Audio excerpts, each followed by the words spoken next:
This week's Parsha is Parshas Behaalosecha, and I've been spoilt for choice. What could I give a Devar Torah on? The Menorah, the Leviim, Pesach Sheni, the Vayhi bin Sar Haaron, complaints of Bnei Israel, the Slav, the Quails, the new prophets Eldad and Medad, and Miriam and Aaron speaking Lashon Hara about Moshe. What did I pick? Something tiny. It's the story in Bamidbar, Perek Yud, Psukim, Kaftes, and Lamed about Moshe trying to convince Yisro to join the Bnei Israel. Vayomer Moshe lechobab ben Reuel the Midianite chosein Moshe. And Moshe said to Yisro, basically, Nosim anachnu el hamakom asher amar Hashem oso eshen lachem. We are going to set out on a journey which Hashem has said, I'm going to give you. Lecha itanu, come with us. V'heitavnu lecha ki Hashem diber tov al Yisrael. Come and join us, and we'll be generous with you, we'll be good for you, and Hashem has promised to be generous and good to all of Israel. Vayomer elov, this is Yisro speaking. Yisro says, Lo elech, I will not go. Ki im el artzi ve'el moladati elech. I will not go, but I will go back to my place of birth. That's where I'm going. Now Moshe tries to convince Yisro, his father-in-law, to join the Jewish people on their journey to the land of Israel. It's ambiguous if Yisro actually went with Bnei Israel, and the commentators have got differing opinions. Some Mefarshim say that he was concerned because he was not born and part of the Jewish people, he was a convert, he wouldn't be entitled to a portion in the land of Israel. He wasn't one of the 12 tribes.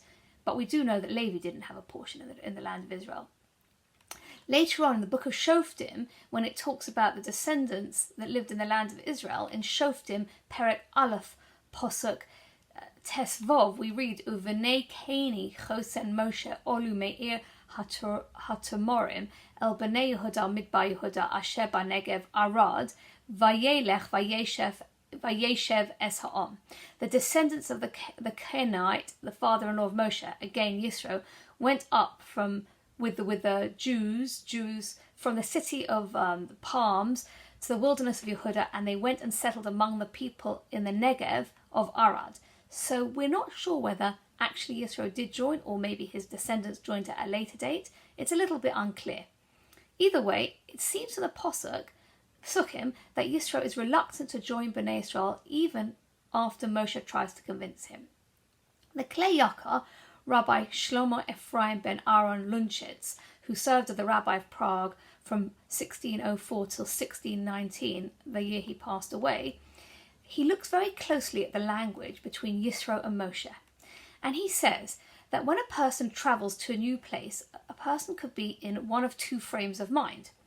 Either someone is nosea, like journeying where they've actually made the move and they're wholehearted in their reaching their destination, and another person could be somewhere where they're going somewhere but their heart's miles away. And the verb that is used for that when someone travels without a full commitment is halicha, like lech lecha, elech, where you're basically still thinking you're on the move even though you're going somewhere or you're on the way somewhere. You're sort of like a temporary resident. Your heart's not in that right place.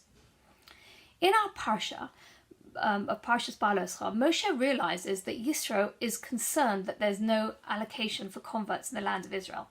Therefore, when Moshe speaks to him, he says, Nosim anachnu. We, Bnei Israel, are nosim. We are going with a full heart. We know we're going to have a possession in the land of Israel. And we know we're going, that's the land that Hashem promised to Avram, Yitzchak, and Yaakov. But when he invites Yisro, he says, Lecha itanu. Come with us. Now, if Yisro has got a clear understanding of the language, Moshe is inviting him to come with less than a full heart. It's possible from Yisro's response that he got offended at the suggestion that Moshe was insinuating that he wasn't fully committed, and therefore Yisro responds, Lo elech, I will not go with you. If I'm going to come with you, it's going to be with a full heart. It's going to be nosea. There's no such thing as elech. I'm not going to do anything half-hearted. If Yisro was going to accompany Bnei Israel to the land of Israel, it would be with wholeheartedly. Then he says something very interesting. He says, Ki im el artzi ve'el moladati elech. I am going to go back to my place of birth, to my land and my place of birth. And he uses the word elech, referring to his birthplace. and suggesting perhaps that it's going to be an elech, it's going to be a temporary place where he's not wholeheartedly going there. He's loosened his connections from his birthplace. As I mentioned, it's not clear as to whether or not Yisro joined Bnei Israel going to Eretz Israel. But there's something really important that we can learn from the Klei Yakav's explanation. Yisro seemed to be insulted by the wording Moshe used. Moshe said, L'cha itanu. Now, if Yisro, when Moshe is inviting his father-in-law to come to the Bnei Israel, to the land of Israel,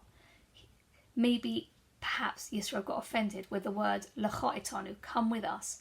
How careful do we have to be with our own speech when we have to choose the correct words to use to make sure that people don't take offence? Good Shabbos.